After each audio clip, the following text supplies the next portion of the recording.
안녕하세요 여러분, 엔트형제입니다. 요즘 코스피와 코스닥이 연일 하락하면서 국내 투자자들을 굉장히 힘들게 하는 상황이죠. 10월 12일 화요일 주식시장에서도 코스피와 코스닥이 외국인과 기관의 매도세에 못 이겨 각각 1.35%씩 하락하면서 마감하였습니다. 언론에서는 인플레이션 우려 확대와 원달러 환율이 1200원 선을 넘어가면서 외국인 매도세를 부추겼다고 하는데요. 개인적인 생각으로는 우리나라 주식시장에서 공매도의 순기능이 제대로 발휘되지 않고 있는 이유도 한몫한 게 아닌가 싶습니다. 특히 우리나라 국민주식이자 코스피 시총 1위 기업인 삼성전자가 10개월 만에 6만 전자로 주저앉으면서 코스피의 하락을 이끌었는데요. 제가 국내 주식에서 가장 많은 비중을 두고 투자하고 있던 삼성전자가 3% 넘게 하락하면서 6만 9천 원에 장을 마감하였는데, 그만큼 삼성전자 비중이 큰 제 계좌도 손실이 점차 늘어나고 있는 상황이네요. 오늘 이렇게 삼성전자가 크게 하락한 이유는 상속세 분할 납부를 위해 삼성일가가 삼성전자 및 계열사 보유 주식을 매각한다고 밝힌 영향이 크다고 볼 수 있어요. 삼성일가는 약 12조 원의 상속세를 5년간 분할 납부해야 되는데, 이를 위해서 매각하기로 결정한 주식 규모가 약 2조 원에 달한다고 합니다. 이런 이유로 외국인과 기관의 매도세가 함께 동반되면서 큰 폭으로 하락 마감한 것으로 보고 있어요. 아마 제 영상을 보고 계신 많은 분들도 삼성전자의 주가 하락으로 인해 하루하루 힘들게 보내고 계실 것 같은데요. 여러분 너무 걱정하지 마세요. 주가에 연연하지도 마시고요. 우리나라 대표 기업인 삼성전자고 20년이 넘는 세월 동안 1위를 굳건하게 지키고 있는 세계적인 기업이잖아요. 상속세로 인한 주가 하락은 오히려 세계적으로 위상을 떨치고 있는 좋은 기업의 주식을 싸게 살 수 있는 기회라고 생각하는 게 맞는 것 같아요. 삼성전자의 펀더멘탈에는 문제가 없어 보이는데요. 특히 3분기에는 사상 최대 매출 규모인 73조를 달성하면서 여전히 반도체와 모바일 분야에서 엄청난 영업이익을 올리고 있습니다. 저는 개인적으로 이런 이슈들로 인한 주가 하락은 저가 매수의 기회로 삼고 집중적으로 모아가면 좋을 것 같다는 생각이 드네요. 하지만 저와 같이 현재 삼성전자에 큰 비중으로 투자를 하고 계신 분들이라면 삼성전자의 비중을 더 늘려나가기보다는 다른 좋은 ETF들로 투자 비중을 분산하시면서 적절하게 저가 매수를 진행하시는 게 좋지 않을까 생각합니다. 너무 한 종목의 몰빵 투자는 리스크가 굉장히 크기 때문이에요. 여러분, 삼성전자 정말 좋은 기업입니다. 매출도 좋고 영업이익도 훌륭하고 기업의 펀더멘탈에 전혀 문제가 없는 기업이죠. 하지만 이런 개별적인 이슈들로 인해서 시가총액이 411조가 넘는 기업이 3%가 넘게 하락하면서 연일 하락하는 모습을 보여주고 있는데요.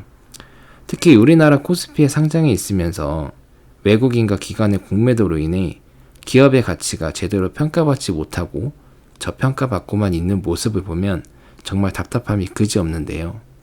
세계적으로도 굉장히 유명하고 좋은 기업이라고 평가받고 있는데도 말이죠.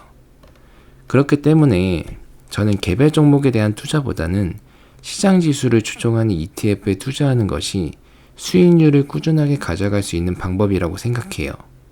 주식을 처음 접해보는 초보자나 주린이들도 시장 지수를 추종하는 ETF에 투자한다면 웬만한 투자자들의 수익률보다 높은 수익률을 가져갈 수 있어요. 특히 미국 지수를 추종하는 ETF를 투자한다면 주식 수익률 상위 10% 안에 드는 투자자가 될 수 있습니다. 2021년 한 해 동안 미국 주식으로 10%의 수익률을 기록한 투자자는 정말 투자를 잘하는 투자자일까요? 올해 들어 미국 주식 투자를 통해 10%의 수익률이다? 그렇다면 투자를 그렇게 잘했다고 볼 수는 없습니다.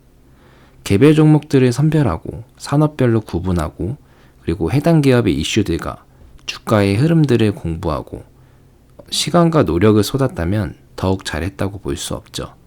그렇다면 왜 잘했다고 볼 수 없을까요? 무려 10%의 수익률을 기록했는데도 말이죠.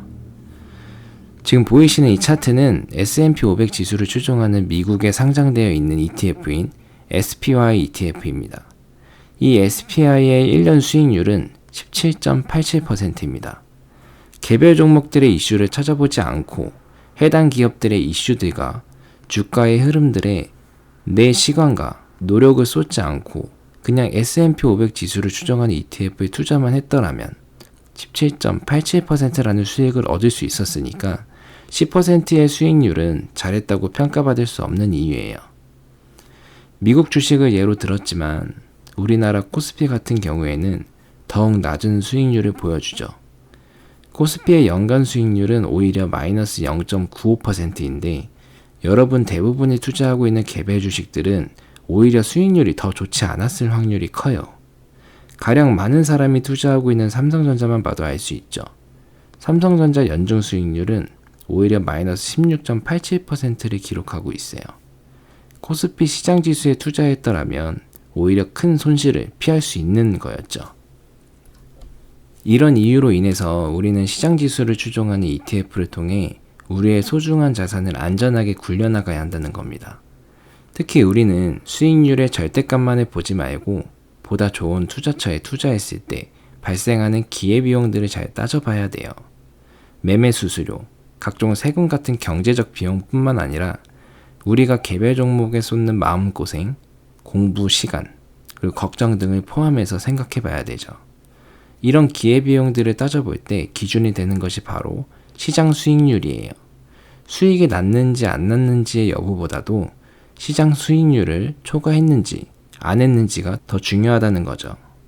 전체 시장이 20% 폭락할 때 단 1%라도 수익을 냈으면 대단히 잘한 거고, 전체 시장이 30% 상승할 때 20%의 수익은 그렇게 잘한 거라고 볼 수 없다는 거예요. 정말 투자를 잘하는 투자자는 시장 수익률을 꾸준히 초과하는 투자자죠. 단순히 운이 좋아서 잠깐 시장 수익률을 초과하는 것 가지고 투자를 잘한다라고 할 수 없어요.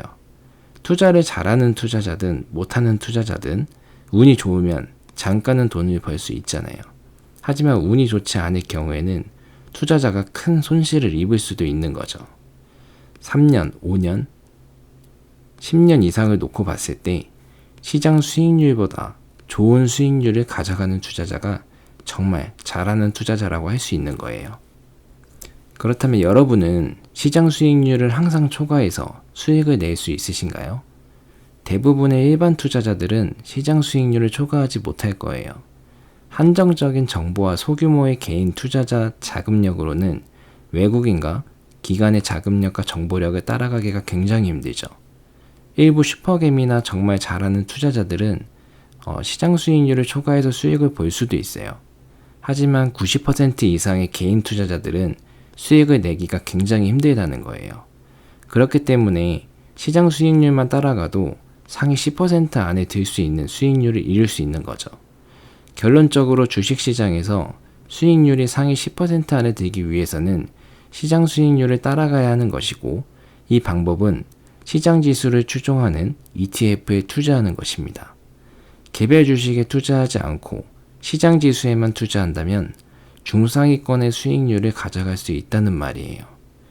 시장이 전체적으로 상승할 때는 주변에서 시장 수익률보다 높은 수익률을 얻은 사람들을 많이 볼 수 있을 거예요. 물론 개별 종목을 정말 잘 골라서 투자한 투자자들에 한해서 말이죠. 하지만 시장이 전체적으로 하락할 때는 주변에서 곡소리가 엄청 들릴 거예요. 지수 추종 ETF에 투자하고 있는 내 계좌보다 5%, 많게는 10% 이상 빠질 수밖에 없는 개별 종목에 투자하고 있는 투자자들이기 때문이죠. 주식에 대해 아무것도 모르고 투자를 해보지 않았던 주린이에게 시장 지수를 추종하는 ETF만 투자하라고 해도 주식시장 수익률 상위 10% 안에 들 수 있는 이유가 바로 이런 이유입니다. 여러분, 투자의 대가 워렌 버핏 다들 아시죠? 워렌 버핏은 자신의 사후에 아내에게 남겨줄 유산에 대해 언급한 적이 있는데요. 워렌 버핏은 아내에게 기부를 하고 남은 전체 자산의 90%는 S&P 500 지수를 추종하는 인덱스 펀드에 투자하고 나머지 10%는 국채를 매입하라고 했답니다. 이런 말을 남긴 이유는 그만큼 인덱스 펀드와 ETF는 비전문가가 쉽게 돈을 굴리면서 무난하게 수익을 올릴 수 있는 방법이기 때문이에요. 내가 만약 주식 수익률 상위 10% 안에 들 정도로 개별 종목 선정을 잘하는 사람이 아니라면 상위 10%에 근접하도록 인덱스 펀드나 ETF의 비중을 두고 투자하는 것도 좋은 선택일 것 같아요. 제 영상을 보시는 주식 초보분들이나 아니면 투자 기간이 짧으신 분들은 한번 참고하셔서 꾸준하게 적립식으로 미국 지수를 추종하는 ETF들을 모아가 보시면 어떨까 싶습니다. 특히 이렇게 하락하는 시장에서는 더 싼 가격에 좋은 ETF들을 매수할 수 있는 기회라고 생각하고 주가에 연연하지 않고 모아가신다면 1년, 2년, 그리고 5년 후에는 시장 수익률이 극대화되며 주식시장에서 상위 10% 안에 드는 수익률을 이룰 수 있지 않을까 생각합니다. 인덱스 펀드와 ETF에 투자하는 방법은 정말 많습니다. 국내에 상장되어 있는 미국 지수 추종 ETF를 투자하셔도 좋고, 미국에 상장되어 있는 미국 지수 추종 ETF를 직접 달러로 투자하셔도 좋습니다. 제 지난 영상들에서 여러가지 ETF들을 소개해드렸는데 한번 참고해 보시면서 투자 전략을 세워보시는 것도 좋을 것 같네요. 오늘 제가 준비한 영상은 여기까지고요. 여러분들 투자 생활에 유익한 영상이었다면 구독과 좋아요, 알림 설정까지 부탁드리겠습니다. 저는 그럼 다음 영상에서 더 알찬 내용을 가지고 찾아뵙도록 하겠습니다. 감사합니다.